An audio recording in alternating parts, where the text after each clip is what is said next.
రెండు కథలను ఎంచుకొని నేను చదువుదాం అనుకున్నాను. ఒకటి కోవెల మావటి. కథ సబ్జెక్టు గురించి నేనేమి చెప్పను. కథ విన్న తర్వాత మీరు అర్థం చేసుకున్నటువంటి ప్రతిస్పందనలు ఇక్కడ ఇవ్వచ్చు.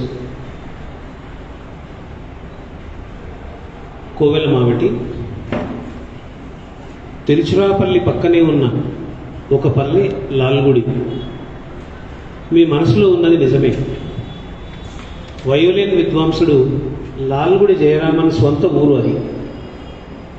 భారతదేశంలోని ఏ మూలకెళ్ళినా బస్టాండ్, రైల్వే స్టేషన్ పక్కన కొత్త ఊరు ఉంటే పాత ఊరు దూరంగా సహజంగానే లోపలికి ముదురుకుపోయి ఎగుడు దిగుడు మట్టి రోడ్లతో బీదగా దగాపడినట్టు ఉంటుంది. అలాంటి ఒక వీధిలో చిన్న టీ దుకాణం, దానికి 4 ఇండ్ల ఆవల, జంట గదుల ఇల్లు, కాసెగడ్డి కప్పిన వసారా, సగం గోనెపట్టలు నిలువున వేలాడదీసి మరుగుపరిచి ఉంది. దాని వెనుక ఒక ముసలాయన నులక మంచంపై పడుకున్నాడు. ఆయన కొడుకు ఆ ఇంటి యజమాని వేణునాథన్ మావటి. దగ్గరలో ఉన్న శ్రీరంగం రంగనాథస్వామి దేవాలయపు ఏనుగు సంరక్షకుడు. మధ్యాహ్నం 3 అయినా ఎండ మండిపోతున్నది. కోళ్ళు నల్లతుమ్మ చెట్టు కింద చల్లగా ఉన్న చోట కాళ్లతో గుంత తవ్వుకొని అందులో అరమూసిన కన్నులతో ముదురుకొని కూర్చున్నాయి. వాటి పలుచని తెల్లటి రెప్పలు సగం కనిపిస్తూ ఉన్నాయి. పక్కనే ఒక ఊరకుక్క కూడా అరకన్నుతో టీ దుకాణం వైపే ధ్యాస పెట్టి ఉంది. టీకొచ్చే దయామయులు ఎవరైనా బిస్కెట్ వేస్తారని దాని ఎదురుచూపు. 18 ఏళ్ల యువకుడు వీపున బ్యాగుతో రోడ్డు వెంట విసవిసా వచ్చి 1 నిమిషం టీ కొట్టు వద్ద ఆగాడు. అతడు తన వయస్సు కంటే పొడుగే, కాకపోతే కాస్త పలుచడి శరీరం, మెరిసే అందమైన నలుపు, మంచి కళగలిగిన వదనం. కొట్టు యజమాని దగ్గరగా వెళ్ళి ఏదో చెప్పాడు. అంతే వేగంగా వేణునాథన్ ఇంటిలోకి వెళ్ళాడు. బ్యాగు గూట్లో విసిరేసి, తాత పట్టుకున్నవా ఏంది? వచ్చే ప్లీజ్ కూర్చో, అంగడికాడ టీ పోయించుకొచ్చా, చెంబు తీసుకొని పగలన్నాడు. తాతకు పెద్ద లోటాలో టీ పోసి గణేష్ బీడి నోట్లో పెట్టి వెలిగించినాడు. ముసలోడు గుప్పున ఒక బీర్పు గుండె నిండా బీర్చి వదిలినాడు. టీ సప్పరించుకుంటూ తృప్తిగా మనవడి పక్క చూసినాడు. రమేష, ఏమంత వయసు అయిపోయిందని నువ్వు ఇప్పుడు కొలువుకు పోవాలా? ఇంకా చదువు ఉంది కదా. ఊదుకొని టీ తాగుతున్న రమేష్ మాట్లాడలేదు. రమేష, మీ నాయన ముండా కొడుకు, ముసంగి మొగముడు, వాడికి తెలీదు. ఒకరు చెప్తే ఎక్కదబ్బయ్యా. ముసలాయన అరుపుకు కోడలు అన్నమ్మ బయటికి వచ్చింది. పిల్లోడు వస్తానే పెట్టినావా 3 గాసుల పంచాయతీ? మూలనున్న పుల్లల పొరక తీసుకుంటూ రాగం తీసింది. ఇంతకాలం చెప్పు కింద తీరు మాదిరి అణిగి ఉన్న దానివి ఇప్పుడు బాగా తీరి కూర్చున్నావు. నాకు చేతగాక మంచంలో పడినానని ఆడిస్తున్నావు. కానీ ఎంతకాలం సాగుతుందో చూద్దాం నీ పెత్తనం. నీకు కోడలు రాదా? నిన్ను మూలన పడేదా? నేను చూడకపోతానా? వసారా బయట కసుగుడుస్తున్న కోడలకు ఎదురు తగిలినాడు. నువ్వు చూసినావులే, నేను మంచిదాన్ని కాబట్టి ఏళ్ళకింత కూడు పెడుతున్నా, సంబరపడు. మాటకు మాటేసింది. ఇంకా మొదలైందంటే వాళ్ళ గొడవ ఇప్పుడు తీరేది కాదు. ఆ విషయం తెలుసు కాబట్టి రమేష్ టీ గ్లాస్తో ఇంట్లోకి పోయినాడు. రమేష్ దగ్గరలోని తంజావూరులో పాలిటెక్నిక్ చదువుతున్నాడు. 19 ఏళ్ళు నిండుతాయి ఈ దీపావళికి. ఇంకో 4 నెలల్లో కోర్సు కూడా అయిపోతుంది. ఉద్యోగమా ఇంకా చదవడమా తాను నిర్ణయించుకోలేకపోతున్నాడు. తంజావూరులోనే కాలేజీ అయిపోయినాక సాయంత్రం ఒక మెకానిక్ షెడ్లో పార్ట్ టైం పని కూడా చేస్తున్నాడు. 7 ఏడాది నుంచి తండ్రి మీద దాదాపుగా ఆధారపడడం మానేశాడు. మధుర మీనాక్షి దేవాలయంలో ఇంకో మావటి అవసరం ఉంది. అది రమేష్ పిలిపించుకోవాలని తండ్రి వేణునాథన్ తాపత్రయం. తన గుడి ఆఫీసర్ల ద్వారా ప్రయత్నిస్తున్నాడు కూడా. రమేష్ కాళ్ళు మొహం కడుక్కొని కస్తూరిబా గాంధీ హై స్కూల్ గ్రౌండ్కు బయలుదేరాడు. ఆ ఊళ్ళోనే నిలిచిపోయిన తన స్కూల్ స్నేహితులు క్రికెటో లేకపోతే సినిమా కవర్ల కోసము ప్రతి సాయంత్రం అక్కడ చేరుతాడు. రమేష్ పోతూ పోతూ తాత వైపు తవ్వుతూ మోచేయి వరకు చూపి తేవాలా అన్నట్టు సైగ చేశాడు. ముసలాయనకు ఎక్కడలేని హుషారొచ్చి కళ్ళతోనే నవ్వి తల గుండ్రంగా తిప్పాడు. మనవడున్న ఈ 4 రోజులు ఆయనకి ఇక పండగే. అన్ని అవసరాలు దగ్గరుండి చూసుకుంటాడు. పొలానికి పోయిన రైతులు పశువులు తోలుకొని ఇంటికి వస్తున్నారు. వాళ్ళ ఇండ్ల బయట సిల్వరి గుండిగల్లో నీళ్లు కాగుతున్నాయి. ఏరుకోనొచ్చిన పారంతుమ్మ కంపపుల్లను ఆడపిల్లలు మంటల్లోకి తోస్తున్నారు. తొలి చీకట్లు ముసురుకున్నాయి. సూదిలా వచ్చే దబ్బణమైన పళనిస్వామి నేర్పును, రాజకీయాల్లోకి రావడానికి రజనీ కనపరుస్తున్న జంకును, అంగడి దగ్గర 3 టీలు 6 బీడీలుగా చర్చించి అలిసిపోయిన మగవాళ్లు పై సెల్లాలు దులుపుకొని లేచి ఇళ్లకు పోయినారు. రమేష్ నల్లటి ప్లాస్టిక్ కవర్లతో నెమ్మదిగా ఇంటికి వచ్చినాడు. వసారాలో గుడ్డి దీపం కాటుక చీకట్లో కొట్లాడి అలసిపోయి బలహీనంగా వెలుగుతోంది. రమేష్ కవర్లలోంచి బాటిల్ తీసి తాతకిచ్చాడు. తెల్లని ద్రవం, చూపుకు పాల సముద్రం నొరగలాగుంది. ముసలాయన గొంతులో దిగుతుంటే బాధను దహిస్తున్న నిప్పులాగుంది. రమేష, దగ్గరికి రాబోయా, ఆ కొలువుకు నువ్వు వద్దయ్యా. నోట్లో ఆరిపోయిన బీడీని కొసలు నలిపి మళ్ళీ వెలిగించాడు. ముసలాయన కోసం ఉప్పు చేపలను నూనెలో వాడ్చి కారం చల్లి నంజుడుకు తెచ్చిపెట్టింది కోడలు. మా అమ్మ బంగారు తల్లి. ముక్కు మీద బంగారు నత్తి మాదిరి కోపం ఉండదు కానీ నా కోసమే మా ఇంటికి వచ్చిన రంగనాయకి తాయారు. పొగుడుతూనే ఉన్నాడు. చూసిందే లేని సంబడం అన్నట్టు నవ్వి ఆమె లోపలికి పోయింది. తాతకాళ్ళ దగ్గర కూర్చున్న రమేష్ మంచం కూడుకు ఆనుకుని జరిగి దగ్గరగా కూర్చున్నాడు. వాడి జుట్టులోకి వేళ్లు దొలిపి ప్రేమగా నిమురుతూ, మా తాత కుప్పన్న మావటి, మా నాయన కందస్వామి మావటి, నేను మావటి, నా కొడుకు మావటి, చాలింక. అవిటిని హింసించి మన వంశానికి చాలా పాపం వచ్చింది. నా బతుకు కుక్కి బతుకయింది. ఇంకొద్దరు నువ్వన్నా చెప్పు తల్లి, గట్టిగా కోడలను బతిమాలుతున్నాడు. లోపల సంకటి ఉడికిస్తున్న అన్నమ్మ వచ్చి గడప కానుకొని కూర్చుంది. మా తాత కుప్పన్న, నాకు బాగా మతికుంది.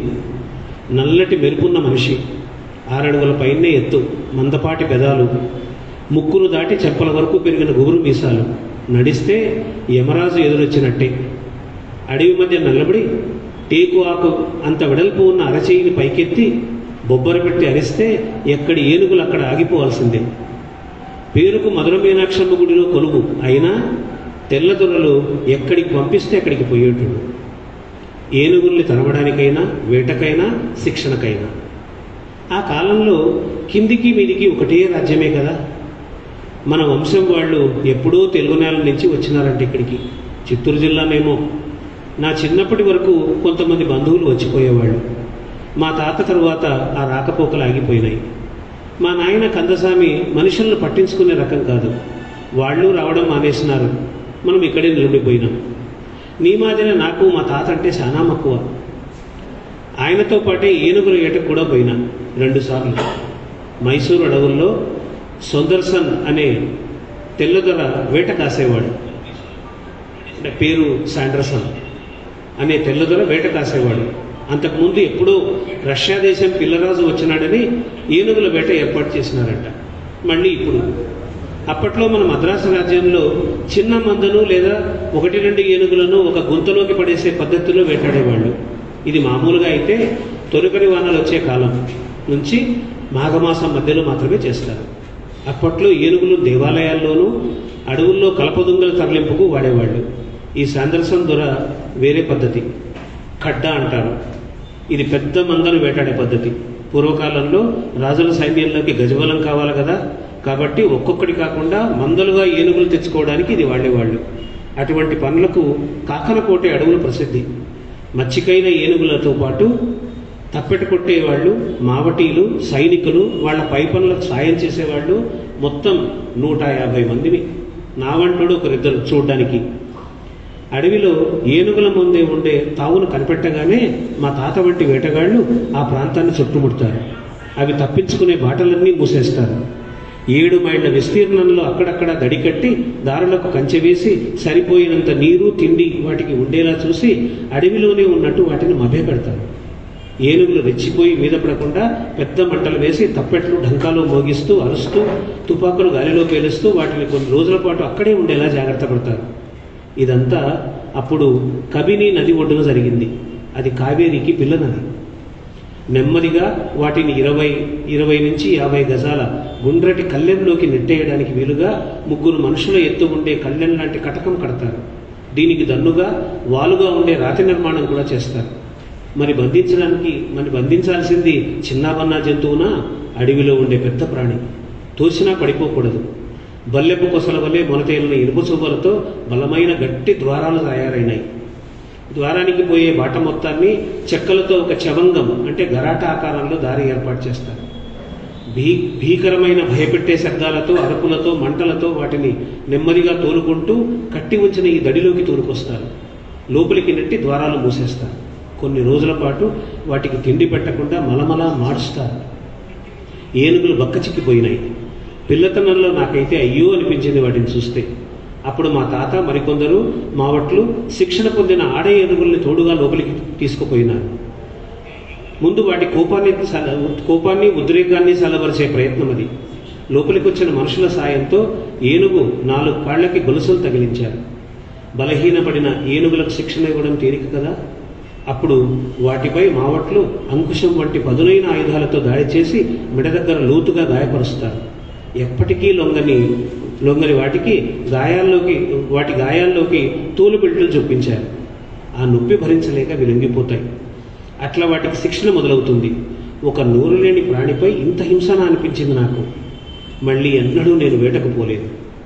బలమైన వాటిని దేన్నైనా లొంగదీయాలన్నా దేన్ని లొంగదీయాలన్నా ఇది తప్పదని మా తాత చెప్పేవాడు. అప్పుడే ఇంకో మాట కూడా చెప్పినాడు. ఆయుధం ఉన్నవాడే అలవి కాని అప్రమత్తతతో ఉండాలి. మావటిగా వాడాల్సింది తెలివినే కానీ ఆయుధాన్ని కాదు. మాట్లాడుతుండగానే కొడుకు వేణునాథన్ వచ్చినాడు. న్యూస్ పేపర్ పొట్లం విప్పి మోదుగాక దొన్నెలో ఉన్న సీకుల్ని తండ్రి ఉన్న ప్లేట్లో పెట్టినాడు. కొడుకును చూసి ముఖం విప్పారింది. అక్కడ జరుగుతున్నది ఏదో సులువుగా అర్థమైంది ఆయనకు. అప్ప, గవర్నమెంట్ ఉద్యోగాలు ఇప్పుడేమీ కుప్పలుగా లేవు. ఈ ఉద్యోగానికి కూడా సచ్చిన ఆ అమ్మ రికమెండేషన్ ఒకటే తక్కువ అంటూ వెనక ఉన్న జయలలిత ఫోటో చూపించి దండం పెట్టినాడు. ఊరికే అడ్డుపడద్దు ప్రద్దానికి అని విసుక్కున్నాడు. అన్నమ్మ ప్లేట్లలో రాగి ముద్దలు శనక్కాయ ఊరు నుండి వేసుకొని వచ్చింది. ముసలాయనకు అది చాలా ఇష్టం. అబ్బాయ, నా మాట ఒక్క తూరిను, ఆనికి నీ ఇష్టం. కొడుకు గడ్డం పట్టుకున్నాడు. 4 తరాలుగా మన వంశానికి తిండి పెడుతున్న కొలువు గురించి నేను కళ్ళలో కూడా తప్పుడు మాట మాట్లాడను. కానీ ఎప్పుడన్నా ఒక తూరి అనిపిస్తుంది నాకు. ఏం జీవితం రా మంది. కూతులు ఆడించుకుని బతికేటోళ్లకు మనకు ఏమి తేడా? ఆరాముగా కావేరీ నది పొడవునా ఆ పక్క మైసూరు నుంచి ఈ పక్క కేరళ అడవుల వరకు స్వేచ్ఛగా తిరిగే పానాన్ని కట్టి తెచ్చి 4 గోడల మధ్యన పదేస్తే అది మావట్లను సంపక ఏం చేస్తుంది? నువ్వు పనికి పోయి ఇంటికి వచ్చేంత వరకు పానం బితుకుమంటుకుంటుందిరా నాయన. నాకు పెద్దింత బరువుండే ఏనుగు అడవిలో మైళ్ళ దూరం నడుస్తుంది రోజు. ఇక్కడ ఈ తార్ రోడ్డు మీద నువ్వు 45 నిమిషాల షికారుకు తీసుకుపోతావు అనుకుంటే నవ్వు రాదా నీకు? పోనీ అవిటికి పని ఏముంది గుళ్ళలో?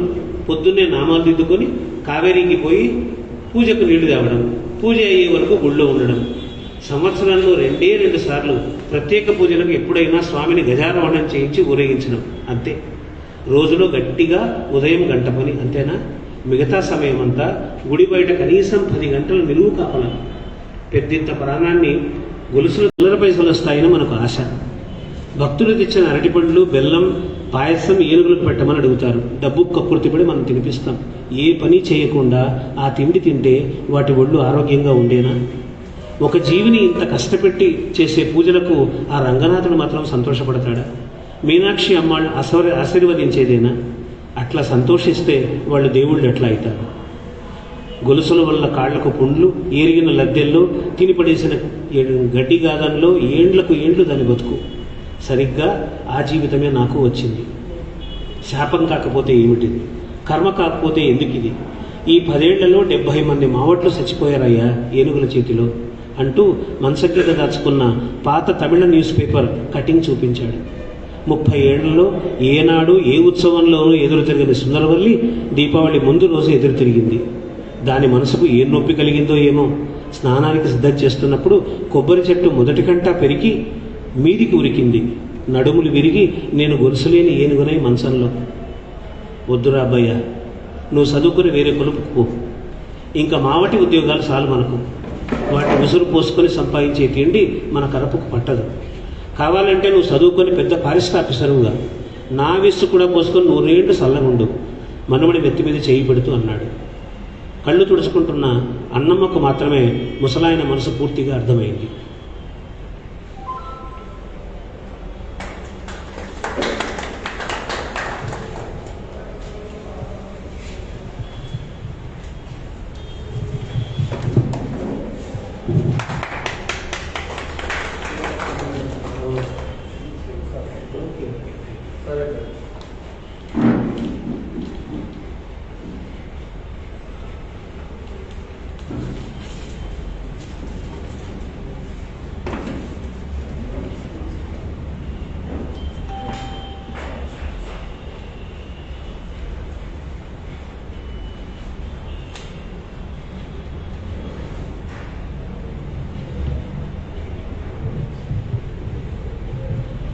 ఇంకో కథ, ఈ పుస్తకంకు ఉన్న టైటిల్ స్టోరీ ఖబర్ కే సాత్. మొదటి కథ నేను చదివిండేది తమిళనాడులో ఉన్నటువంటి గుళ్ళలో ఉన్న ఏనుగుల మావటి, ఒక ఏనుగుల మావటి జీవిత కథ.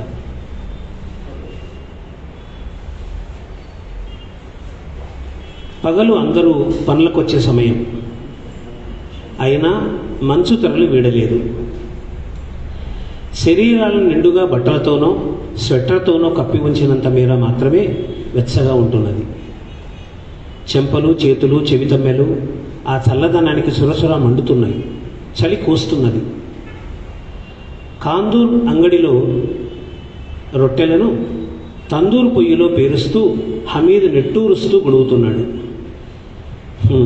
ఒకప్పుడు ఇలా ఉండేదా? లోపలికి వంగినవాడు పైకి లేవడానికి సమయం పట్టింది.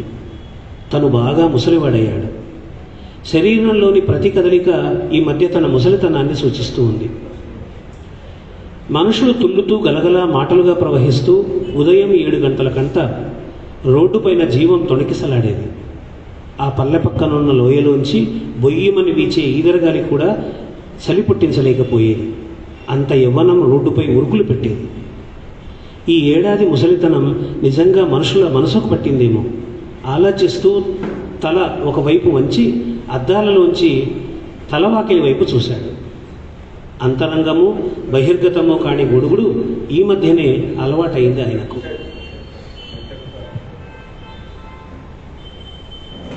బాగా కాల్చిన లావాసా రొట్టెలు పెద్ద పెద్ద ప్లేట్లలో పేర్చడానికి ముసలమ్మ మెహనూర్ లోపల నుంచి వసారాలోకి భర్తకు తోడుగా వచ్చింది. ఈ పాటికి 2 డేగిశాల లావాసా రొట్టెలు అమ్ముడయ్యేవి. మనుషులు జబ్బున పడినట్టు ఇంట్లో ముదురుకొని ఉంటున్నారు. ఎన్నాళ్ళు ఇలా ఇళ్లలో మురిగిపోతారు? ఈ భూతల స్వర్గం పైన ఏ భూతాల కన్నబడిందో అన్నీ అరిష్టాలే. ఇద్దరు ముసలివాళ్లలో ఎవరి గుణుగుడు వాళ్లదే. ఒకరి మాటల్లోకి ఒకరు జొరపడ్డం లేదు. మార్కెట్ ప్రాంతంలో వ్యాపారులు షాపులు తెరవడానికి ఒక్కొక్కరే వస్తున్నారు. కాందూరు షాపు నుంచి నాస్టా కోసం తయారవుతున్న లావాసా రొట్టెల వాసన గుమాయించి ఆ వాతావరణాన్ని కమ్మేస్తున్నది. కాందూరు షాపులు నిజానికి ఒకప్పుడు ఉదయపు బాతాకానీ సెంటర్లు కూడా. అక్కడ లావాసా రొట్టెలు కొనడానికి వచ్చిన వాళ్ళు తీరిగ్గా కూర్చొని మంచి చెడ్డలు విచారించుకునేవాళ్ళు, ముచ్చట్లు పెట్టుకునేవాళ్ళు. ఆ మాటల్లో పరాచకాలు, ఎత్తిపుడుపులు, ఆట పట్టించుకోవడము దండిగా ఉండేది. ఇవన్నీ ఏదో సైతాను శాపం పెట్టినట్టు మాయమైపోయాయి. కాందూరు షాపులోకి 2 నడి వయస్కులు మాట్లాడుకుంటూ వచ్చారు. వాళ్ల మాటలు లోగొంతుకలో ఉన్నాయి. అంతెందుకు, పుల్వామా జిల్లా బుతిగ్రామ్ యువకుడు ఇజాజ్ అహ్మద్ నా భార్యకు బంధువు. ఫీజు కట్టడానికి యూనివర్సిటీకి పోయినవాడు. 1 నెల రోజులుగా తిరిగి రాలేదు. మరే మా అత్తగారి ఊరు షోపియాన్. ఆ ప్రాంతంలోని తుర్కవాంగం వాడు బైజూర్ లోన్ మెకానిక్ షాపు నుంచి బైక్ తెచ్చుకొని వెళ్ళి ఇప్పటి వరకు తిరిగి రాలేదంట. ఇంకా తక్కువ గొంతుతో వార్త అందించాడు రెండో వ్యక్తి. అందుకే ఈ మధ్య బయట పనులు ఏమైనా ఉంటే పిల్లలను పంపడం లేదు, మేమిద్దరమే పోతున్నాం అంటూ మొదటి వ్యక్తి సాలోచనగా తలాడించాడు. ఒక నవయువకుడు మరొక ముసలాయన షాపులోకి రావడంతో వాళ్ళు కావాలని సంభాషణ ఆపేశారు. లోపలికి రావడంతోనే ఆ యువకుడు ఇలా అన్నాడు, మాము, ఇప్పుడు ఇంకా రూమ్కి పోయి నాస్టా చేసి మళ్ళీ డ్యూటీకి పోవడం అయ్యే పని కాదు. దేవుడికి వేల వేల కృతజ్ఞతలు. నూన్ చాయ్ తెప్పించు, ఇక్కడే 2 ముక్కల లావాసా తినిపోతాను. నూన్ చాయ్ అనేది కాశ్మీర్లో దొరికే ఒక రకమైన తీపి లేని చాయ్, పాలు, డికాక్షను, ఉప్పు, కొద్దిగా సోడా పొడి వేసి బొగ్గులతో సమోవర్లో కాస్తారు. ఆ యువకుడు శుభోద్ కుల్వై. అతను వృక్షశాస్త్రంలో పరిశోధన కోసం ఢిల్లీ యూనివర్సిటీ నుంచి వచ్చాడు. తందూరి పొయ్యిలోకి లావాసా పేర్చుతున్న హమీద్ ముసిముసిగా నవ్వుతూ చుట్టుపక్కల వాళ్లతో, మీరే వింటున్నారుగా, ఈ ఉత్తరాఖండ్ యువరాజు గారు రోజు తన ఇంటికి పోయి నాస్టా చేస్తున్నట్టు గొప్పలు. లోపలికి వెళ్ళి వాళ్ళ ముసలి అత్త మెహనూర్ను తీయటి మాటలతో మాయ చేసి తీయటి కశ్మీరీ తేనె పూసుకొని 4 లావాసాలు లాగిస్తాడు. మీ ముందు నా పర్మిషన్ తీసుకున్నట్టు నటన, అంతే. కస్టమర్లకు కంప్లైంట్ చేశాడు. పోనీ హమీద్ బాబా ఎక్కడి నుంచో వచ్చాడు, ఏ భేదం లేకుండా 3 నెలల్లో మనలో ఒకడైపోయాడు. కశ్మీరీలం ఆతిథ్యంలో మన తర్వాతే ఎవరైనా, అందున దొడ్డ మనసున్న నీ ఆతిథ్యం దొరకడం ఈ కుర్రవాడి అదృష్టం అంటూ రొట్టెలు కొనుక్కొని మొదట వచ్చిన ఇద్దరు వెళ్ళిపోయారు. హమీద్ నాస్టాకు సిద్ధం చేస్తున్నాడు. వేగంగా వచ్చిన సిఆర్పిఎఫ్ జీపు లోకల్ లాల్ చౌక్గా పిలుచుకునే ఆ మార్కెట్ ముందు ఆగింది.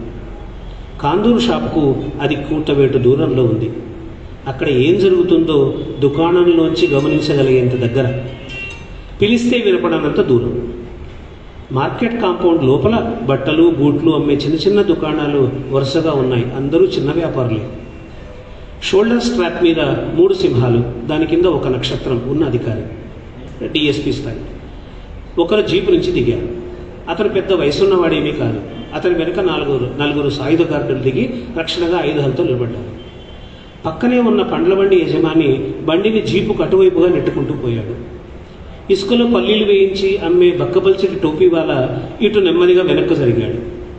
చల్లటి గాలి కొండల మీదుగా వస్తున్నప్పుడు దగ్గరలో ఉన్న లోయలోంచి బొయ్యమని శబ్దం ఊరిలోకి వినిపిస్తున్నది. జీపులో డాష్ బోర్డు పక్కన ఉంచిన ఆయన మొబైల్ను డ్రైవర్ తెచ్చి ఇచ్చాడు. చాలా రోజుల తర్వాత 1 వారం నుంచి బయటికి వచ్చినప్పుడు నెట్ దొరుకుతున్నది. ఆయనకి ఇష్టమైన ఇండియన్ ఐడల్ ఇటీవలి ఎపిసోడ్లు ఓపెన్ చేశాడు. కంటెస్టెంట్లు చెప్పే మాటలకు నేహా కక్కర్ కన్నీళ్లు పెట్టుకుని ఏడుస్తుంటే చూడటం ఆయనకు చాలా సరదా. వెంటనే ఆ ఎపిసోడ్లు చూడడంలో ఆయన లోతుగా మునిగిపోయాడు. వడివడిగా పరుగులాంటి నడకతో ఒక నడి వయసు స్త్రీ పోలీస్ ఆఫీసర్ను సమీపించి దబ్బున నేల మీద కూలబడిపోయింది. ఊహించని పరిణామానికి గార్డులు వెంటనే పొజిషన్ తీసుకుని ఆమెపై తుపాకులు ఎక్కబెట్టారు. అయ్యా, ఒక్కగానొక్క నలుసు, పట్టుకోనుంటే విడిచిపెట్టండి, అల్లా మీకు మంచి చేశాను. మీ బిడ్డలు ఎల్లవేళలా కాపాడాను. తలకు చుట్టుకున్న హిజాబ్ చేతులోకి తీసుకుని ఆఫీసర్ బూట్లు తుడుస్తూ ఆమె రోధిస్తున్నది. హఠాత్ పరిణామాన్ని ఊహించని ఆఫీసర్ గబుక్కున వెనక్కు జరిగాడు. చుట్టుపక్కల ఉన్న 4 రోడ్డు మీద జరుగుతున్న ఈ తతంగాన్ని చూసినా దూరంగానే ఉన్నారు. కొద్దిగా గుంపు కనిపిస్తూ ఉంది. హమీద్ భాయ్, మార్కెట్ దగ్గర ఏమైనా గొడవనా? బండి బయట పార్క్ చేసి లోపలికి వస్తున్న మనిషి అన్నాడు. ఆయన అక్కడి ప్రభుత్వ ఆసుపత్రిలో కాంపౌండర్. ఏముంటుంది చెప్పడానికి, భర్తలను పోగొట్టుకున్న భార్యలు ఇక్కడ సాధారణం, బిడ్డలను పోగొట్టుకునే తల్లిదండ్రులు ఇక్కడ అసాధారణం. యథావిధిగా గొడుగుతూనే ముసలాయన షాపుకు వేసిన ఒక తలుపు రెక్కను పూర్తిగా తెరిచి వీధిలోకి చూశాడు. అక్కడ అమ్మాయి ఎవరో కనిపించకపోయినా ఆ దృశ్యానికి హమీద్ కడుపులో దేవినట్టయింది. దిగులుగా కళ్ళు మూసుకున్నాడు. ఏమొచ్చిందో, ఎంత కష్టం వచ్చిందో తల్లికి. ఈ మాట మాత్రం బయటికి అన్నాడు.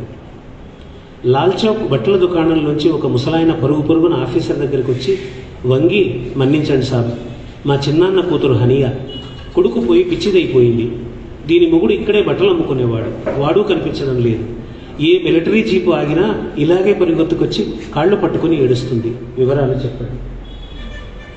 ఆమె భర్త మిస్సింగ్ అన్న మాట వినగానే ఆఫీసర్ పెద్దగా స్పందించలేదు. కానీ జీప్ పక్కనే ఉన్న ఇంటెలిజెన్స్ పర్సనల్ భురుకుటి ముడిపడింది. గార్డులు అప్రమత్తులయ్యారు. మేము సిఆర్పిఎఫ్, ఇలాంటి విషయాల్లో మాకు పెద్దగా సంబంధం ఉండదు. ఇక్కడ లా అండ్ ఆర్డర్లో సాయం చేయడం మాత్రమే మా పని. మీరు కావలసిన సమాచారం కోసం లోకల్ పోలీసులను కలవచ్చు. ముందు ఆమెను పంపండి. ఈ ప్రాంతం వాడే అయిన జీపు డ్రైవర్ పక్కకు పిలిచి అనునయంగా అతనితో చెప్పాడు. ఆఫీసర్ దూరం వెళ్ళి నిలబడ్డాడు. వాళ్ళ అత్త వస్తే కానీ ఈమెను కదిలించలేం సార్. మీకేమీ హాని చేయదు, కొద్దిసేపు ఏడ్చి వెళ్ళిపోతుందంతే. ముసలాయన మాటలతో ఆఫీసరే కాదు గార్డులు నెమ్మదించారు. మార్కెట్ షాపుల వాళ్ళు దీన్ని గమనిస్తున్నా సీరియస్గా పట్టించుకోలేదు. ఇలాంటి సంఘటనలు కశ్మీర్ అంతటా నిత్యము జరిగేవే అన్నట్టుంది వాళ్ళ ప్రవర్తన. కొత్త చట్టం వచ్చినప్పటి నుంచి ఇక్కడ సైక్రియాటిస్టుల అవసరం పెరిగింది బాబా అన్నాడు కాంపౌండర్. షాపులో వాళ్ళు ఎవరూ పలకలేదు. తనే మళ్ళీ కొనసాగించాడు. ఎన్నెన్నో మానసిక కారణాలతో మనుషులు రోగగ్రస్తులయ్యారు. ఇంటర్నెట్ లేక టీవీ ఛానళ్లు మూతపడి నెల కర్ఫ్యూ, బయటికి వస్తే ఇంటికి పోగలమో లేదో అన్న భయం, ఇది చాలదు పిచ్చిపడ్డానికి. ఆ మాట పూర్తయ్యేలోపే మీరే ఈ మాట అంటే భర్తలను పిల్లలను కోల్పోయిన ఆడవాళ్ల పరిస్థితి ఏంటి నాయన? ఎదిగిన పిల్లలను కోల్పోయిన మా వంటి ముసలి తల్లిదండ్రుల పరిస్థితి ఏమిటి? మాట అనేసి జవాబు ఆశించకుండా నిర్లిప్తంగా లోపలికి వెళ్ళిపోయింది ముసలమ్మ మెహనూర్. ముసలమ్మ హమీద్కు సుబోధ్కు నూన్ చాయ్ తెచ్చిచ్చింది. పెద్ద పళ్ళెల్లో వేడివేడి రొట్టెలు వేసి గాజు పాత్రలో అడివి తేనె పోసింది. ముగ్గురు తినడం ప్రారంభించారు. బయట నుంచి మళ్ళీ ఏడుపు. అయ్యా, అరుదైన వజ్రాన్ని ఒకటే ప్రసాదిస్తాడు దేవుడు. మాకు అపురూప వరం వాడు. పరీక్ష రాయిపోయిన వాడు ఇంటికి రాలేదు. దేవుడి పరీక్ష మీ పరీక్ష. దేవుడి పరీక్ష అయితే పాస్ అయ్యేవాడే, నాకు తెలుసు. ఎన్నోసార్లు అయ్యాడు కూడా. 5వ నెలలో దొంగ నొప్పులు వచ్చినప్పుడే నిలవడనుకున్నా, నిలిచాడు. 7వ నెలలో పుట్టిన నెలలు తక్కువ బిడ్డ ఏం బతికేనులే అనుకున్నా, మిగిలాడు. తామర పువ్వులా మెల్లగా విరిసే వాడి నవ్వు ఎండిన మా కొండ నీళ్ళలో తేనెలు వర్షించింది. అయ్యా, నా కూసును వదిలేయండి. ఆమె దుఃఖం లయబద్ధంగా ఒక పాటలాగా సాగుతున్నది, ఆగడం లేదు. నిజానికి ఆమె ఈ లోకంలో లేదు. ఆమె లోకం ఇక్కడి వాళ్ళు ఎవ్వరికీ అర్థం కాదు. హమీద్ భాయ్, ఆ అమ్మాయి హానియా. పండ్ల దుకాణందారు వార్త చేరవేశాడు. దంపతులిద్దరికీ గుండె రివరివలాడింది, కలుక్కుమనింది. ముసలమ్మకు తిండి సహించలేదు. వెనుకకు తిరిగి కళ్ళు ఒత్తుకొని పక్క గదిలోకి వెళ్ళిపోయింది. ఈ అమ్మాయి మామ నా స్నేహితుడు. మేము పక్కన ఊరి వాళ్ళం. పైగా 5వ తరగతి వరకు ఒకే స్కూల్లో చదువుకున్నాం. చాలా మంచివాడు, ధైర్యశాలి. కొద్ది రోజులు పోస్టల్ డిపార్ట్మెంట్లో దినకూలిగా చేశాడు. ఆ తర్వాత పర్మనెంట్ ఉద్యోగం అని సైన్యంలో చేరాడు. పాకిస్తాన్తో జరిగిన యుద్ధంలో 2 మెడల్స్ కూడా అందుకున్నాడు. అలాంటి వాడి కొడుకు దేశభక్తిని నిరూపించుకోవాల్సి వచ్చింది. దేవుడా, ఆయన కళ్ళు తందూరి పొయ్యిలోని బొగ్గు ముక్కల్లా మండుతున్నాయి. మీకు మట్టే దేశభక్తి, లాక్కోండి మా నేలను, దోచుకోండి మా పంటలను, చిదిమేయండి మా జీవితాల్ని అని ఆగి మీ ఢిల్లీ వాళ్ళు రెట్టించాడు. ఆ మాట అన్నాడంటే హమీద్ చాలా ఆగ్రహంగా ఉన్నట్టు. సుబోధ్కు ఏమాత్రమూ కోపం రాలేదు. ఈ 3 నెలల్లో సుబోధ్కు వాళ్ళిద్దరే కాదు, మొత్తం ఆ ప్రాంతం, అక్కడి మనుషులు బాగా అర్థమవుతున్నారు. ముసలాయన దగ్గరకు వెళ్ళి వీపు భాగాన్ని గట్టిగా హత్తుకున్నాడు. 2 నిమిషాల పాటు ఇద్దరూ మాట్లాడకుండా నిలబడిపోయారు. ఈ పొయ్యి మసని బట్టలను పాడు చేస్తుంది, వదులు అన్నాడు గద్గద స్వరంతో. సుబోధ్కు అర్థమైంది. ఆయన కళ్ళు జలపాతమై కురుస్తున్నాయి. ఇక్కడికి రాకముందు సుబోధ్ దృష్టిలో కశ్మీర్ ఒక సమస్య. ఇక్కడికి వచ్చాక తెలిసింది కశ్మీర్ సమస్య కాదు, కశ్మీర్కే 2 సమస్యలు ఉన్నాయి. ఒకటి ఇండియన్ యూనియన్, ఇంకోటి పాకిస్తాన్. ఆ ఇద్దరూ కశ్మీరర్లను మీకేం కావాలి అని అడగరు, మాకు లొంగి ఉండండి అని మాత్రమే అడుగుతారు. నిజానికి ఆజాదీ కశ్మీర్ వాళ్ళ గాఢమైన వాంఛ నెరవేరేనా? సుబోధ్ ఆలోచనలకు మళ్ళీ అంతరాయం కలిగింది. ఆమె పాట ఎంత వద్దన్నా చెవుల్లో గింగురాలు తిరుగుతూనే ఉంది. సాహెబ్, అల్లాహ్ దయదలిచి మా జోలిలోకి వేసిన తీపి రొట్టె ముక్కవాడు, కొమ్మ విరవకుండా విడిచిపెట్టండి. మీ కాళ్ల కింది గులాబీలం మేము, మీ బూటు కింద గులాములం మేము, దయతలచండి. వీడి తాత రెజిమెంట్ సిపాయి, యుద్ధానికి బలైపోయిన దేశభక్తుడు. వీడి నాన్న లాల్ చౌక్ వ్యాపారి, కాని పని ఎన్నడూ మోయని రుజువర్తనుడు, చెడు పలకని విశ్వాసి. 2 ఏళ్లుగా కలడో లేడో తెలియదు. పోనివ్వండి, నా ప్రాప్తం ఇంతే అనుకుంటాను. నాకు ఇప్పుడు కనీసం వీడినైనా దక్కనివ్వండి. ఇంతకాలం తన మదిలో ఖైదు చేయబడిన అనంతమైన పుత్రప్రేమను ఆమె బయటికి ప్రవహింపచేస్తున్నదా? లాల్ చౌక్లోని అందరి మదిలో ఆమె కొడుకు గురించి ఆలోచనలు. ఒకప్పుడు వీధుల్లో తిరగబడ్డ యువత ఇప్పుడు కానరావడం లేదు. ముసలమ్మ ఇంట్లో ఉండలేకపోతున్నది. కసిగంతులను ఎత్తుకుపోతే ఇల్లంతా కలియెదిరిగే తల్లి పిల్లిల అసహనంగా పారాడుతున్నది. కళ్ళతోటే హమీద్ని ఏదో అడుగుతున్నది. ఆయన నిరాకరిస్తున్నాడు. ఆయనకు కూడా మనసులో లేదు. ఒక వాయి గిర్దాలు, ఇది ఒక రకమైన రొట్టె, ఒక వాయి గిర్దాలను తందూరు పొయ్యిలో మార్చివేయడమే దానికి దాఖలా. ఎంతకాలం చేతులు ముడుచుకుని కూర్చుంటాం? ఆ పిల్ల తల మీది హిజాబ్తో వాళ్ళ బూట్లు తుడుస్తున్నప్పుడుగా మీకు కనికరం కలగలేదా? సిగ్గు అనిపించలేదా? ఇంతకంటే అవమానం ఉందా మీ ఇంటి ఆడపడుచులకు? ప్రేమను పంచే దేవుణ్ణి 4 గోడల మధ్య బంధించిన గుడిని మసీదును ధిక్కరించిన మన గురువుల మీద ఆన, నేను ఇంక ఉండలేను. ముసలమ్మ కళ్ళు మూసుకుని ఉద్రేకాన్ని తమాయించుకుంది. అయినా ఆమె శరీరం వణుకుతోంది. హమీద్ సంజాయిషిగా సుబోద్తో చెప్తున్నాడు, బేటా, నీలాగే ఆ పిల్ల మొగుడు చిన్నప్పటి నుంచి మామూ అని పిలుస్తూ నా దగ్గరికి వచ్చేవాడు. లాల్ బజార్లో దుకాణం పెట్టాక రోజు ఇక్కడే నాస్తా చేసేవాడు. మా ముసలిదానికి వాడంటే చెప్పనలవి కానీ ఇష్టం. వాడిది మేలైన మనసు, పరోపకారం. నెల రోజులు గుండెకు నెమ్ము పట్టి ఆసుపత్రిలో చేరితే ముసలిదానికి వాడే సేవలు చేశాడు. సత్యము తప్ప మరొకటి పలకడు. అదే వాడి కొంప ముంచింది. ఒక ఎన్కౌంటర్ గురించి వాడు చూసినట్టు విలేకరులు అడిగితే నిజాయితీగా చెప్పాడు. వారం రోజులకంతా మాయమయ్యాడు. ఉన్నాడో లేదు. మా దురదృష్టం, మాకు దగ్గరైన ప్రతి ఒక్కరిని ఇలాగే కోల్పోతున్నాం. నీ విషయంలో కూడా ఇదే భయం. హమీద్ పండుటాకులా వణికిపోతున్నాడు. నిలబడలేకపోయాడు. సుబోధ్ ఆయనను తందూరు పొయ్యికి పక్కనే కాస్త వెచ్చగా ఉన్న రాతి బల్లపై కూర్చోబెట్టాడు. ఉద్వేగం వల్ల ఛాతీ పట్టేసినట్టయింది. ముసలమ్మ యూకలిప్టస్ నూనె తెచ్చి ఎదపై రుద్దింది. మనుషులను నిరపేక్షంగా ప్రేమించే వీళ్ల గురించి ఎంత వక్రీకరణ, ఎన్ని అసత్యాలు, ఎన్ని అర్ధసత్యాలు. సుబోధ్ ఆలోచనలు ఆగడం లేదు.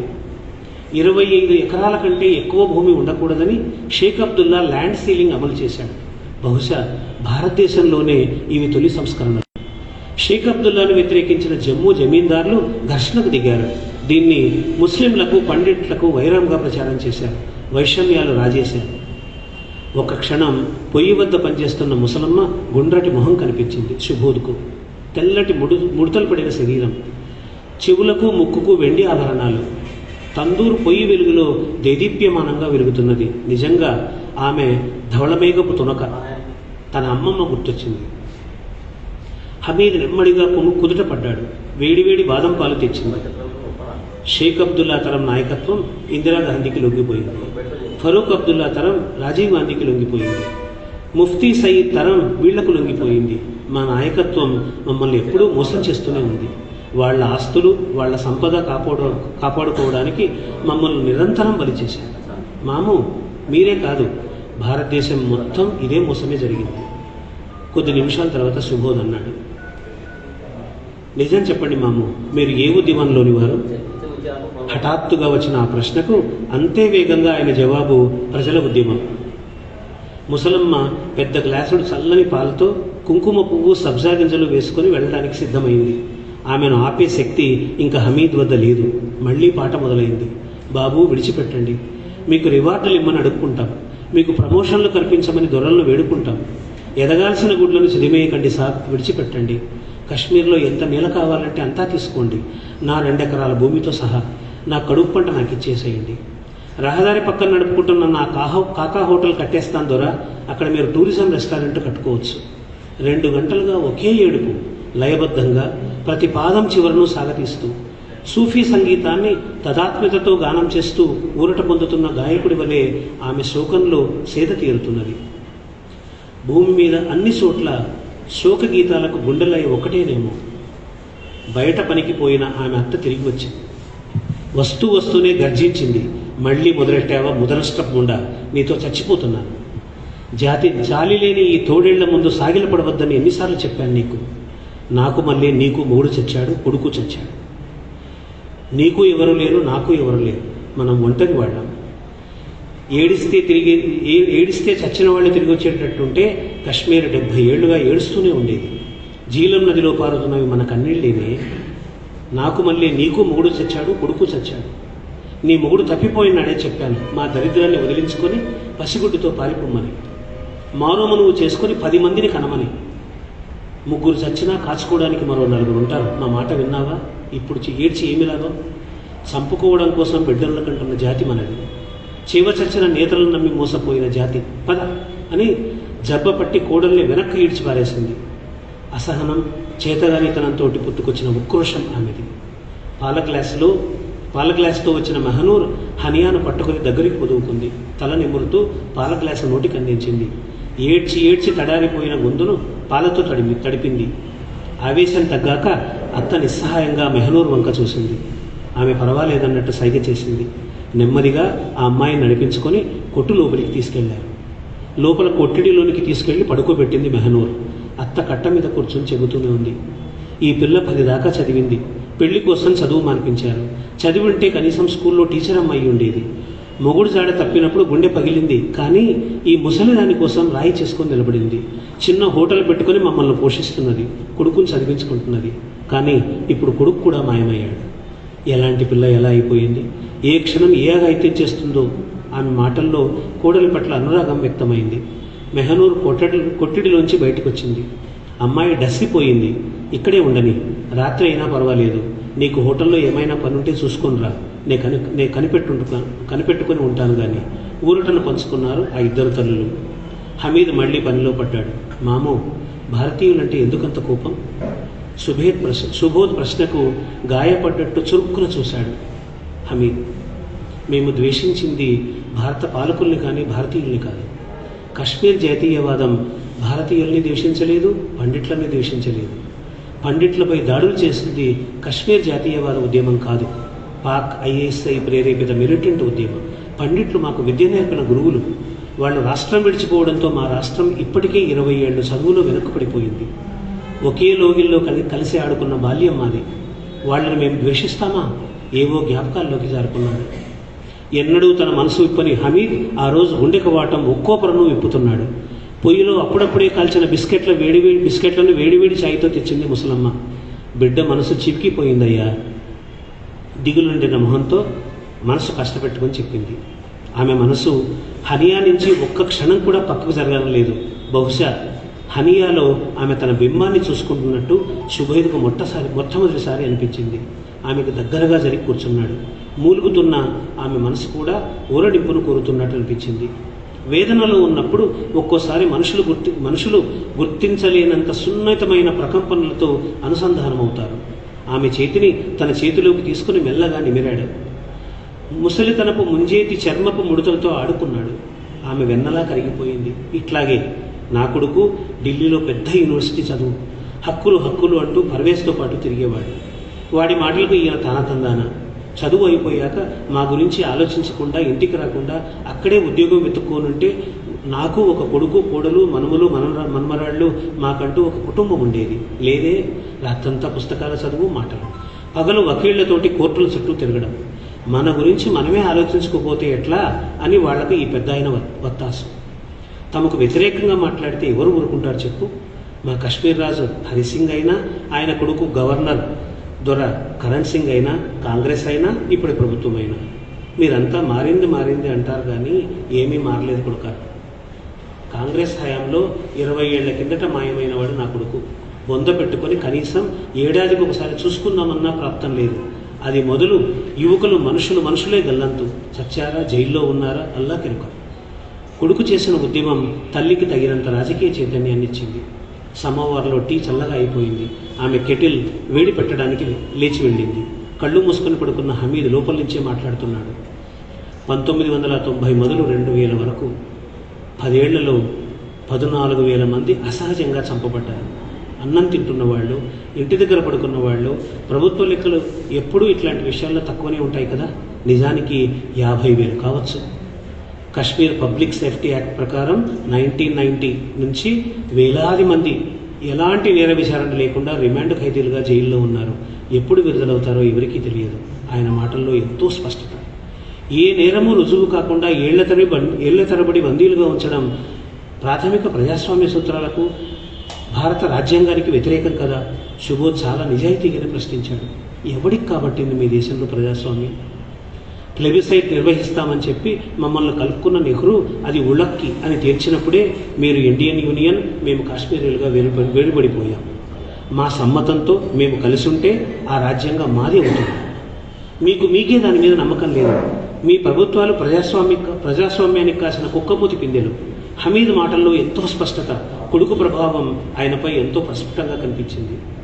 ఈ నెలతో సంబంధం లేని రెండు జాతీయవాదాల మధ్య అసలైన మా కాశ్మీర్ జాతీయవాదం ఎక్కడో తప్పిపోయింది. ఒకరు మా ప్రమేయం లేకుండా మమ్మల్ని విముక్తి చేస్తామంటే, ఒకరు మా ప్రమేయం లేకుండా మమ్మల్ని రక్షిస్తామంటారు. ఒకప్పుడు కశ్మీర్ అమెరికా రూసుల మధ్య ఫుట్బాల్ ఆట, ఇప్పుడు పాకిస్తాన్ హిందుస్థాన్ల మధ్య అంతే తేడా. ఇదొక అంతర్జాతీయ ఆట. ఆయన కళ్ళు మూసుకొని ఉన్నాడు. సాటి మనుషుల పట్ల గౌరవం, ప్రేమ వాళ్ళని చూశాకే అర్థమైంది సుబోధ్కు. 3 నెలల క్రితం ఇక్కడ దిగిన తొలి రోజు గుర్తుకొచ్చింది. నిజానికి తాను ఎల్లుండి ప్రాజెక్టు పనులు ప్రారంభించాలి. ఆ ముందు రోజు రాత్రి 144 సెక్షన్ అమల్లోకి వచ్చింది. లాడ్జీ వాడు తాత్కాలికంగా మూసివేస్తున్నట్టు చెప్పాడు. ఎందుకో ఎవడూ చెప్పడు. ప్రభుత్వ ఆదేశం అంటాడు. ఉదయానికల్లా ఖాళీ చేయమన్నాడు. ఎక్కడికి వెళ్ళాలి? విద్యాసంస్థలు మూసేశారు. బ్యాగ్ తీసుకుని ఊరంతా గాలించాడు. కొత్త వాళ్లకు అద్దె ఇవ్వడానికి సందేహిస్తున్నారు. కొన్ని చోట్ల తలుపే తెరడం లేదు. తిరిగి అలసిపోయాడు. నాలిక పిడుచుకట్టుకుపోయింది. మధ్యాహ్నంకంతా వీధులు నిర్మానుష్యమయ్యాయి. చేతకాక మూసి ఉన్న రొట్టెల దుకాణం కట్టపైన కూర్చున్నాడు. సంచిలోని బిస్కెట్ ప్యాకెట్ కూడా అయిపోయింది. ఆ సమయంలో దేవదూతల ఒక రెక్క తెరిచి బయటకు వచ్చాడు ముసలాయన. మంచినీళ్ళు ఇస్తారా అడిగాడు. సరే నేను తల ఊపి లోపలికి వెళ్ళాడు. ముసలమ్మ బయటకు వచ్చింది. ఏమైనా తిన్నావా? తాను లేదన్నట్టు అడ్డంగా తల ఊపాడు. ముసలాయన వెనక నుంచి లోపలికి రా అన్నాడు. కొంచెమే ఉంది, ఇప్పటికి సర్దుకో, రాత్రి కడుపు నిండా పెడుతుంది కానీ అన్నాడు. మామూలుగా అయితే రొట్టెలు ఉండేవి. 2 రోజుల నుంచి తందూరు వెలిగించలేదు, సంజాయిషిగా చెప్పిందామె. నీకు ఇబ్బంది లేకపోతే ఏర్పాటు కుదిరేంత వరకు మాతో ఉండొచ్చు, కానీ ఇక్కడ కాస్త శుభ్రత తక్కువ, ఓపిక తగ్గింది కదా అంటూ నవ్వాడు. భోజనానికి డబ్బులు ఇస్తే తీసుకోలేదు. పైగా కశ్మీరీలను అవమానించవద్దని కోప్పడ్డాడు. ఆ రోజు నుంచి వాళ్ళ ప్రేమకు పాత్రుడయ్యాడు. గతం ఒక్కసారి కళ్ళ ముందు కదిలింది. ముక్కు మొహం తెలియని వ్యక్తి పట్ల వాళ్ళ ప్రేమ, ఆదరణ సుబోధ్ ఆలోచనా సరళినే మార్చివేసింది. కళ్ళు మూసుకున్న హమీద్ ఆలోచన ఏదో ముడిపట్టినట్టు మొహంలో కనిపించింది. లేచి చొక్కా దానిపైన పొడుగాటి కోటు వేసుకుని వెళ్ళిపోబోయాడు. కాస్త ఆగి నాతో వస్తావా, తోడు కావాలి సుబోధ్తో అన్నాడు. దారిలో ఏమీ మాట్లాడలేదు. ఆ దారి శ్మశానం వైపు పోతున్నట్టు సుబోధ్ గుర్తించాడు. ఇద్దరూ లోపలికి వెళ్ళారు. విప్పారిన తెల్లటి ఎర్రటి బిళ్ళగన్నేరు పూలతో అది నిండి ఉంది. కాపలాదారు దగ్గరగా వచ్చి కొత్తగా ఏమైనా వచ్చాయా అన్నాడు. లేదు భాయ్, వాళ్ళు ఈ మధ్య ఇక్కడికి తేవడం లేదు. తెస్తే ఊరేగింపులు ఆందోళన జరుగుతున్నాయని కొండల్లో పడేస్తున్నారు, లేకపోతే రహస్యంగా దహనం చేస్తున్నారు. అంతిమ సంస్కారానికి కూడా నోచుకునే అనాథ శవాలు. పక్కన పొదల వైపు నుంచి మాట వినపడింది. మీరు పదండి. ఆ పిచ్చోడు కార్పెంటర్ యూసుఫ్ పెద్ద గొయ్యి తవ్వి పెట్టుకొని కొడుకు శవం వస్తుందని ఎదురు చూస్తున్నాడు. పొద్దుటి నుంచి సాయంత్రం వరకు ఇక్కడే పడి ఉంటాడు. రాత్రికి ఎప్పుడో ఇంటికి పోతాడు. మళ్ళీ పొద్దున్నే తయారు. 2 ఏళ్లుగా ఇదే తంతు. 2 ఏళ్ల నిరీక్షణ వినగానే సుబోధ్కు భయమేసింది. ఆగలేకపోయాడు. పొద దగ్గరికి వెళ్ళాడు. పొడవాటి గడ్డమున్న వ్యక్తి, పాలిపోయిన మొహం, సగం మూసుకున్న గొయ్యి పక్కన కునుకుతున్నాడు. హమీద్ అతనికి దగ్గరగా వెళ్ళి పొడవాటి కోడిజోపు నుంచి 2 రొట్టెలున్న పొట్లం ఆయన చేతిలో పెట్టాడు. ఆత్రంగా తీసుకుని ఆబగా తిన్నాడు. ఒక రొట్టె తినడం పూర్తయ్యాక కానీ కృతజ్ఞతగా హమీద్ మొహంలోకి చూడలేదు. హడావుడిగా వచ్చిన కాపలాదారు హమీద్ను పక్కకు తీసుకెళ్లాడు. గుసగుసలు, కొన్ని మాటలు అరకొరగా వినిపించాయి. పక్కాగా ఈ సాయంత్రానికి వస్తుందా? ఇప్పుడే వాళ్ళు చెప్పి పంపారు. సరే నేను వస్తాను, అన్ని ఏర్పాట్లు చేసి పెట్టు, ఇందా అని 1000 రూపాయలు చేతిలో పెట్టాడు. యూసుఫ్ దగ్గరికి తిరిగి వచ్చి, నీ కొడుకు శవం వచ్చిందంట, ఇక్కడికి చేరడానికి సాయంత్రం అవుతుంది, కాపరి సాయంతో గొయ్యి మళ్ళీ తీసి పెట్టుకో అన్నాడు. యూసుఫ్ నిర్లిప్తంగా నవ్వాడు. ఆయనకి ఏడుపు రాలేదు. శిథిలమై పాక్షికంగా కూలిపోయిన ఆ గొయ్యి అడుగున పడిపోయాయి కొడుకు జ్ఞాపకాలు. ఏడుపు రావాలంటే ఆ గొయ్యి మళ్ళీ తవ్విపోయారు. హమీద్, సుబోధ్ ఇద్దరు ఇంటికి బయలుదేరారు. ఏం జరుగుతుందో సుబోధ్కి అర్థం కాలేదు. అతని మనసు చదివినట్టు, మా వేదన, దుఃఖం మీ దేశంలోని నెహ్రూ జాతి లౌకికవాదులకు, అద్వానీ జాతి దేశభక్తులకు ఎప్పటికీ అర్థం కాదు. మేము వేరు, మా బతుకులు వేరు, మా మానాన్న మమ్మల్ని బతకనిమ్మంటే మీకెందుకు అర్థం కాదు? నిష్ఠురు పడుతున్న హమీద్ నడక వేగం తగ్గించాడు. ఆయన లోపల తీవ్ర ఘర్షణ పడుతున్నాడని తెలుస్తున్నది. కనీసం కొన్ని ప్రాణాలకైనా ఈ రాత్రిలో ఊరట లభించాలి. నేను చేస్తున్న పనిని అల్లా మన్నిస్తాడో లేదో తెలియదు. నేను నరకం చేరినా పర్వాలేదు.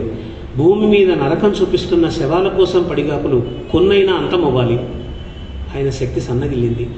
పక్కగా నడుస్తున్న సుబోధ్ ఆయన భుజంపై చేయి వేశాడు. ఎదురుగా ఉన్న చిన్న వంతెన కట్టపైన ఇద్దరు కూర్చున్నారు. నిన్న పక్కనే లోయలో ఒక అనాథ శవం దొరికింది. కాకపోతే 2 నెలల తరువాత. దానిపై గుర్తుపట్టడానికి ఏ ఆనవాళ్లు లేవు. పక్కనే ఉన్న గుట్టలో తూటా గుల్లలు దొరికాయంట. కాబట్టి ఎన్కౌంటర్ శవం కావచ్చు. బట్టలో చుట్టి హక్కులు వాళ్ళు తెస్తున్నారు. ఇది హనియా కొడుకుదని ఆమెకు చెప్పేద్దాం. ఒకరోజు గట్టి ఏడుపుతో ఆమె మళ్ళీ ఈ లోకంలోకి రావాలి. తప్పదు.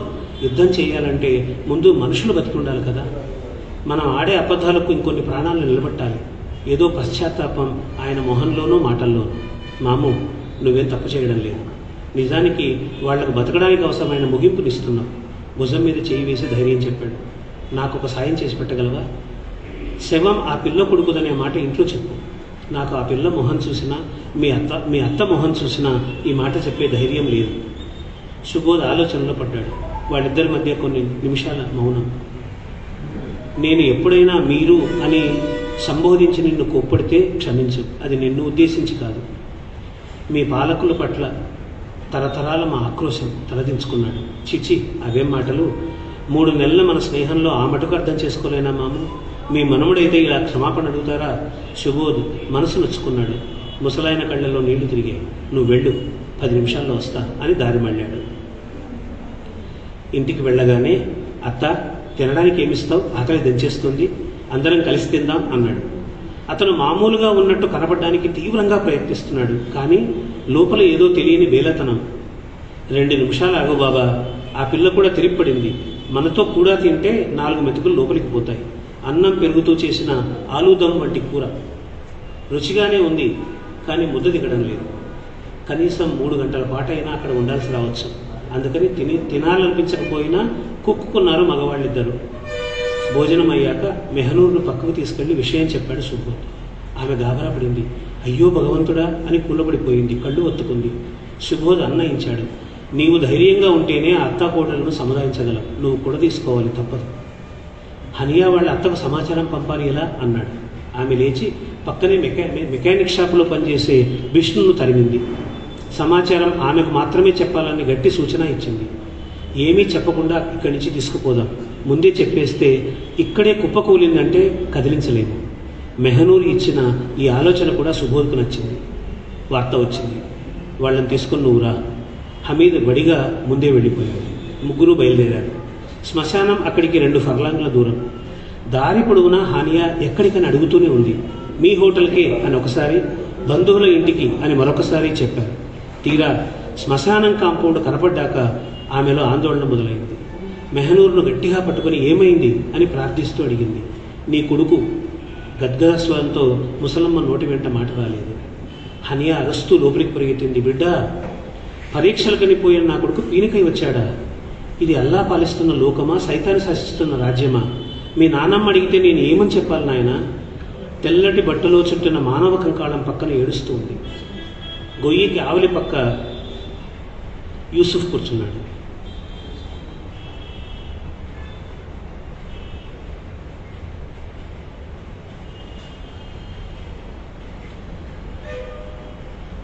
గొయ్యికి ఆవలి పక్క యూసుఫ్ కూర్చున్నాడు. ఆయన ఏడుపు ఆగిపోయి చాలాసేపు అయింది. ఎక్కిళ్ళు వినపడుతున్నాయి. జనం ఒక్కొక్కరే వస్తున్నారు. ప్రతి తల్లి అదే శవం దగ్గర శోకాలు. నీతి ధర్మం లోకంలో అడిగంటిపోయాయా? మళ్ళీ మళ్ళీ అదే ప్రశ్న, అదే కడుపుకోత, లయబద్ధంగా కొనసాగుతున్న రోదన. వేటలో పులి పాలబడి కొడుకు చనిపోతే ఆదిమ స్త్రీ చేసిన అనాది రోదన వంటిదేమో. మనుషులు వస్తున్నారు. వందల సంఖ్యలో స్త్రీలు గుమిగూడుతున్నారు. గుంపు రాను రాను పెద్దదవుతూ ఉంది. శ్మశానం నిండిపోయింది. ఆడవాళ్లు శ్మశానానికి రాకూడదన్న నిబంధన పూర్తిగా ఉల్లంఘించబడింది. శవాన్ని ఎత్తి లోపల పెడుతున్నప్పుడు హాహాకారాలు మిన్నంటాయి. శరీరం కంపిస్తుండగా హనియాను దగ్గరకు పొదువుకుంది ఆమె అత్తగారు. బావురమని పసిపిల్లల ఆమె నడుమును కచ్చుకుపోయింది. వర్ణించనలవి కాని దుఃఖం బద్దలైన చోటే ప్రకంపనలు రేపుతున్నది. గుండెలు చీల్చుకొని వస్తున్న ఏడుపు, అన్ని రకాల వయసులు కలిగిన స్త్రీలు, కొందరు భర్త కోసం, కొందరు కొడుకు కోసం, కొందరు తండ్రి కోసం.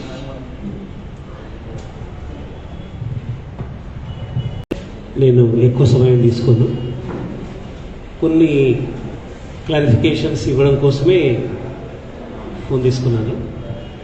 ఏంటంటే నేను కాశ్మీర్ వెళ్ళలేదు. మ్యాక్సిమం నేను ట్రావెల్ చేసిన డిస్టెన్స్ ఢిల్లీ, ఇటువైపు ఉత్తరాఖండ్కి పోయొచ్చు. దాంట్లో వర్ణాలన్నీ ఉత్తరాఖండ్ వర్ణాలే.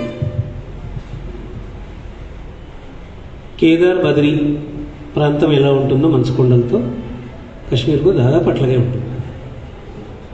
ఇంకా మిగతా ఇన్ఫర్మేషన్ మనం సేకరించుకోగలిగింది. కథ రాయడానికి మూల బిందువు ఏంటంటే 25 ఏళ్ల కిందట కర్నూలులో ఒక హక్కుల సంఘం మీటింగ్ జరిగినప్పుడు అక్కడి నుంచి ఒక నాయకుడు ఇక్కడికి వచ్చాడు. అంటే హక్కుల సంఘం నాయకుడు, లాయర్, ఆయన సీనియర్ లాయర్. ఆయనతో ఒక పత్రిక కోసం నేను ఇంటర్వ్యూ తీసుకున్నాను. నేను రాసిన కథ అంతా ఆయన మాట్లాడిన మాటల సారాంశం. ఇంకా అందులో ఉన్నటువంటి పాత్రలు మన చుట్టూ ఉన్న మనుషుల నుంచి ఎంపిక చేసుకున్నాను. మనుషులకు సంబంధించినటువంటి భావోద్వేగాలు దేశం ఏదైనా ప్రాంతం ఏదైనా ఒకలాగానే ఉంటుంది. యుద్ధం జరుగుతూ ఉంది. అక్కడ జరుగుతున్నటువంటి యుద్ధంలో మరణిస్తున్నటువంటి చిన్నపిల్లలు, తండ్రులు కోల్పోతున్నటువంటి పిల్లలు, భర్తలను కోల్పోతున్నటువంటి భార్యలు, వాళ్ళ ఫీలింగ్ ఎలా ఉంటుందో కాశ్మీర్లోనైనా, ఆంధ్రప్రదేశ్లోనైనా, తెలంగాణలోనైనా ఇదే రకంగానే ఉంటుంది. ఆ బాధ ఒకటే ఉంది. ఇది అర్థం చేసుకోగలిగితే ప్రపంచంలో ఉన్న హింస అంతరించిపోతుంది. దురదృష్టవశాత్తు మనం తెలుసుకోము, మనల్ని తెలుసుకోనికుండా కొంతమంది చేస్తూ ఉంటారు. దీన్ని గుర్తించగలిగితే చిన్న తేడా అర్థమైపోతుంది. రెండవది, ఇది ఒక అంశం. రెండవది, నేను రాస్తున్నటువంటి కథల్లో చాలా కథలకు వర్ణాలకు సంబంధించినటువంటి ప్రాంతము స్టిల్ ఐఎమ్ లివింగ్ ఇన్ ప్యాట్రీ. అంటే జరిగేది ఏంటంటే, మాకు అక్కడ సొంత ఇల్లు ఏమీ లేదు. 10th క్లాస్ అయిపోగానే ఇంటర్మీడియట్ కోసం డోన్కి వచ్చాను, డిగ్రీ కోసం గద్వాల్ పోయాను. హాయ్ హాయ్ హాయ్ ఆపదలుగాయి అనే కథలో ఒక క్యారెక్టర్ వంకదార రాధాకృష్ణ. వాడికి ఏంటంటే ఆడుతూ ఉన్నప్పుడు ఒక బాల్ తీసుకొని రావడానికి వెళ్ళి అవతల కళ్ళెంలోకి దుంకి మళ్ళీ బాల్ తీసుకొని యువతలకి వచ్చేటప్పుడు దానికి ఉన్నటువంటి ద్వారానికి ఉన్నటువంటి పూసలు ఉంటాయి కదా, అది గుచ్చుకొని ఈ కండ బయటకు వచ్చేసాడు. అది డైరెక్ట్గా అందులో కథకు వాడుకున్నాను. అంటే నా చుట్టూ ఉన్నటువంటి మనుషులే నా పాత్ర, నా చుట్టూ ఉన్నటువంటి నేను చూసినటువంటి మనుషులే నా పాత్ర. ఎక్కడ వృద్ధ పాత్ర వచ్చినా, ఫర్ ఎగ్జాంపుల్ స్వాములచారంలో ఉన్న సన్యాసి, తర్వాత ఫస్ట్ కథలో ఉన్నటువంటి ముసలాయన,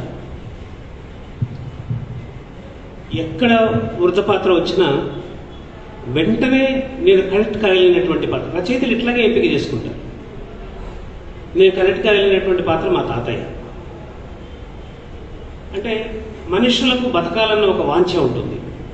ఎన్నో కష్ట నష్టాలను ఎదుర్కొని కూడా నిలబడగలిగినాను అని ప్రూవ్ చేసుకుని ఉంటారు వాళ్ళ లైఫ్లో. నిజానికి మా తాత కళ్ళ ముందు దాదాపు మా నాన్న, చిన్నాన్నలు, తర్వాత వాళ్ళ భార్యలు చాలామంది చనిపోయారు. తను ఒక్కడే నిలబడి ఉన్నాడు మనిషి. సో కాబట్టి ఎప్పుడైనా మనుషులు ఆత్మహత్య చేసుకోరు. రియల్ లైఫ్లో నిజానికి కష్టాలకు భయపడి ఆత్మహత్యలు చేసుకుంటే సగం భూమి ఖాళీ. మనుషులు స్థిరంగా ఉండగలుగుతున్నారు. ఈ స్థిరంగా ఉండగలిగినటువంటి మనుషులే ఊరు మునిగింది కథలో ఒక పాత్ర, తండ్రి పాత్ర. తను నిలబడదలుచుకున్నాడు. నష్టం జరిగింది. ఊరు శ్రీశైలం ప్రాజెక్టు ముంపు గ్రామం మునిగిపోయింది. అక్కడ ఏమీ లేదు. ఇంకా ఊరు బయటికి రీహాబిలిటేట్ అయింది. గవర్నమెంట్ ఇచ్చిన డబ్బులు సరిపోవు, ఇల్లు కట్టుకోవడానికే సరిపోవు. ఇంకా పొలం ఎక్కడి నుంచి కొంటారు? ఉన్న ఆయనంత మెట్ట పొలాన్ని వ్యవసాయం చేసుకోవడానికి పనికిరాదు. దాని మీద నలుగురు సభ్యులున్న కుటుంబం బతకలేదు. వలసపోతే ధారవాడకు వలసపోయి అక్కడ బతకలేని పరిస్థితి. అక్కడి నుంచి మళ్ళీ వెనక్కి వచ్చేసారు. ఎట్లా చాలా కోపం వస్తుంది వెనక్కి వచ్చిన కొడుకు మీద తండ్రికి.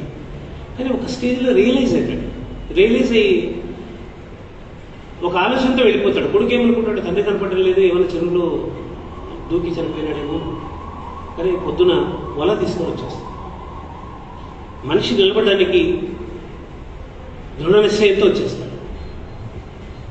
This is what writer to promote.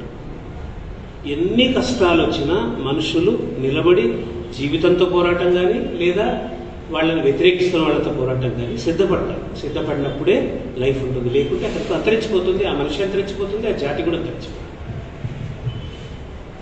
ఇది writers how the pick story, how the pick the. ఇంకా మిగతా అన్ని కథలకు నేను ముందు మాటలు కూడా రాశాను. నాకు పరిచయం ఉన్న సంస్థలు, నేను పనిచేసిన సంస్థలు, ఫ్యాక్ట్ ఫైండింగ్ రూపంలోనూ సర్వేల కోసం పోయినప్పుడు వాళ్ళు ఇచ్చినటువంటి ఫీడ్బ్యాక్ ఫ్రమ్ పీపుల్, వాటిని తీసుకొని కథలుగా రాయడం. ఎప్పుడైతే ప్రజలతో నిరంతర సంబంధం పోతుందో కథలు కృతజ్ఞంగా ఉంటాయి. అవి అంత మనుషులను మెప్పించగలుగుతాయి అనుకోండి. సో ఇది కథలకు ఉన్నటువంటి సూక్ష్మ నేపథ్యం. ఇప్పటికే చాలా సమయం అయింది. మీ అందరికీ కృతజ్ఞతలు. కర్నూలులో కథా సమయం వేదిక మీద నా కథా సంకలనం ఆవిష్కరణ జరగాలన్నది నా కోరిక. మిత్రులకు కూడా నేను పోస్ట్ పెట్టాను. ముఖ్యంగా నా బాల్యమిత్రులు ఇక్కడికి రావడం అనేది చాలా ఇంట్రెస్టింగ్ ఉంది.